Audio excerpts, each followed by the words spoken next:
देखो ये है एस्टेरॉयड 16 साइकी जो इतना एक्सपेंसिव है कि ये पूरी दुनिया की इकोनॉमी को हजारों बार खरीद सकता है। आप लोगों ने बिल्कुल सही सुना, क्योंकि नासा के अकॉर्डिंग इस एस्टेरॉयड का टोटल वैल्यू 10,000 क्वाड्रिलियन डॉलर है, यानी कि 10,000 के बाद 15 जीरो। और ना जाने हमारे सोलर सिस्टम में ऐसे कितने एस्टेरॉयड मौजूद है जिनमें भरपूर मात्रा में सोना, प्लेटिनम और दूसरे एक्सपेंसिव एलिमेंट भरे पड़े हैं। लेकिन यहाँ पे सोचने वाली बात यह है कि अगर इन एस्टेरॉयड में इतने एक्सपेंसिव चीजें मौजूद है तो हम लोग इन एस्टेरॉयड से उन चीजों को बाहर क्यों नहीं निकालते हैं। यहाँ पे मैं बात कर रहा हूँ एस्टेरॉयड माइनिंग की। काफी सारे लोगों को ये सभी चीजें सुनने में साइंस फिक्शन जैसी लगती है, बट रियलिटी में ये सभी चीजें पॉसिबल है। सो अगर आप एस्टेरॉयड माइनिंग के बारे में डिटेल में जानना चाहते हो तो ये वीडियो आपके लिए बिल्कुल परफेक्ट है। इस वीडियो में ना सिर्फ हम लोग ये जानेंगे कि क्या एस्टेरॉयड माइनिंग पॉसिबल है, बल्कि ये भी जानेंगे कि एस्टेरॉयड माइनिंग मिशन को कैसे अंजाम दिया जाएगा। सो चलो वीडियो को स्टार्ट करते हैं।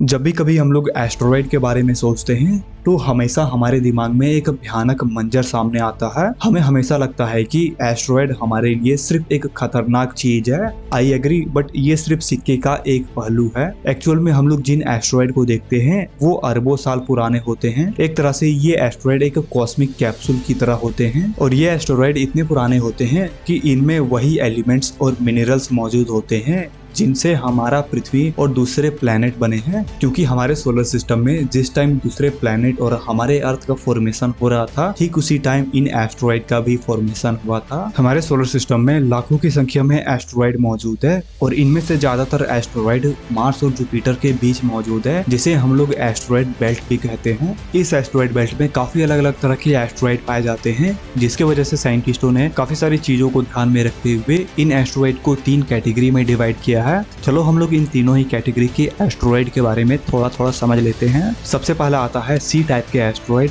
ये एस्टेरॉयड हमारे सोलर सिस्टम में सबसे नॉर्मल है, क्योंकि ये काफी ज्यादा मौजूद है और ये हर जगह पाए जाते हैं। इन एस्टेरॉयड में खास तौर पर कार्बन और वाटर जैसी चीजें मौजूद होती है। अगर हम लोग फ्यूचर में स्पेस कॉलोनी बनाते हैं तो हम लोग पानी या फिर फ्यूल को इन्हीं एस्टेरॉयड में माइनिंग करके बना सकते हैं। दूसरा है एस टाइप के एस्टेरॉयड। इस टाइप के एस्टेरॉयड में खास तौर पर सिलिकॉन, आयरन, मैग्नीशियम जैसे एलिमेंट मौजूद होते हैं, और फ्यूचर में हम लोग इन सभी चीजों का उपयोग करके अपने टेक्नोलॉजी को डेवलप कर सकते हैं। तीसरा है एम टाइप के एस्टेरॉयड, और पिछले दोनों एस्टेरॉयड से ये एस्टेरॉयड काफी ज्यादा एक्सपेंसिव और वैल्यूएबल होता है, क्योंकि इस टाइप के एस्टेरॉयड में खास तौर पर सोना, निकल, कोबाल्ट, प्लेटिनम जैसे मेटल मौजूद होते हैं। और ये सभी चीजें कितने एक्सपेंसिव है मुझे आपको बताने की जरूरत ही नहीं है। और बड़े बड़े प्राइवेट स्पेस एजेंसी का जो फोकस है वो इसी टाइप के एस्टेरॉयड में है, क्योंकि फ्यूचर में एस्टेरॉयड माइनिंग इसी टाइप के एस्टेरॉयड में होगा। आप सोच रहे होंगे कि क्या ये सभी चीजें हमारी पृथ्वी में कम पड़ रही है, जो कि हम लोग एस्टेरॉयड में इन सभी चीजों को निकालने के लिए जा रहे हैं। वेल, इसका जवाब है हाँ।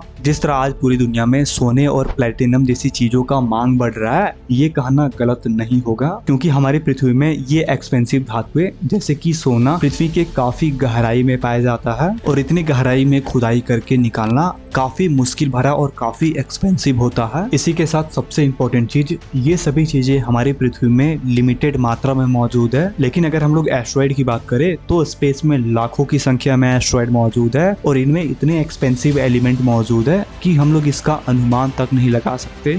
एक अनुमान के अनुसार एक मीडियम साइज का एस्टेरॉयड जो कि एम टाइप में आता हो, अगर हम लोग उसके वैल्यू की बात करें तो इसमें लगभग 100 बिलियन डॉलर के एक्सपेंसिव मेटल्स मौजूद हो सकते हैं। और जैसे कि हम लोगों ने स्टार्टिंग में इस 16 साइकी एस्टेरॉयड के बारे में बात किया था, जिसका वैल्यू हमारे पूरे इकोनॉमी से भी हजारों गुना ज्यादा है। लेकिन क्या इन एस्टेरॉयड से सोना और प्लेटिनम जैसे मेटल निकालना इतना भी आसान है? वेल, नहीं, क्योंकि अगर ये आसान रहता तो अब तक हम लोग एस्टेरॉयड माइनिंग स्टार्ट भी कर चुके होते। लेकिन अभी तक हम लोगों ने एस्टेरॉयड माइनिंग स्टार्ट नहीं किया है। एस्टेरॉयड माइनिंग में जो सबसे बड़ा प्रॉब्लम आ रहा है वो है बजट का, क्योंकि इसमें इतना ज्यादा पैसा खर्च होगा कि कोई भी एक सिंगल देश अफोर्ड नहीं कर सकता है। अगर फ्यूचर में एस्टेरॉयड माइनिंग करना भी होगा तो कोई एक इंडिविजुअल देश या फिर कोई एक प्राइवेट कंपनी इसे अंजाम नहीं दे सकता है। इसके लिए मल्टीपल कंट्री और स्पेस एजेंसी को आपस में कोलैब करके इस मिशन को अंजाम देना होगा। जैसे कि अगर हम लोग स्पेस एक्स की बात करें तो स्पेस एक्स इस मिशन में अपना रियूजेबल रॉकेट दे सकता है, और इसके अलावा नासा, यूरोपियन स्पेस एजेंसी और इसरो जैसे स्पेस ऑर्गेनाइजेशन एस्टेरॉयड माइनिंग में अपना इंपॉर्टेंट रोल निभा सकते हैं। दूसरा जो प्रॉब्लम आ रहा है है वो है टेक्नोलॉजी का, क्योंकि अभी तक हम लोगों ने ऐसा कोई भी टेक्नोलॉजी डेवलप नहीं किया है जिससे कि हम लोग एस्ट्रॉइड माइनिंग कर सकते हैं। हाँ, हम लोग पृथ्वी के सरफेस में माइनिंग कर सकते हैं, लेकिन एस्ट्रॉइड के सरफेस में माइनिंग करना और पृथ्वी के सरफेस में माइनिंग करना दोनों में काफी ज्यादा फर्क है। इन सभी प्रॉब्लम के अलावा ऐसे काफी सारे प्रॉब्लम हैं जिनका सोल्यूशन साइंटिस्ट ढूंढने में लगे हुए हैं, लेकिन ऐसा भी नहीं है कि फ्यूचर में एस्ट्रॉइड माइनिंग बिल्कुल भी पॉसिबल नहीं है।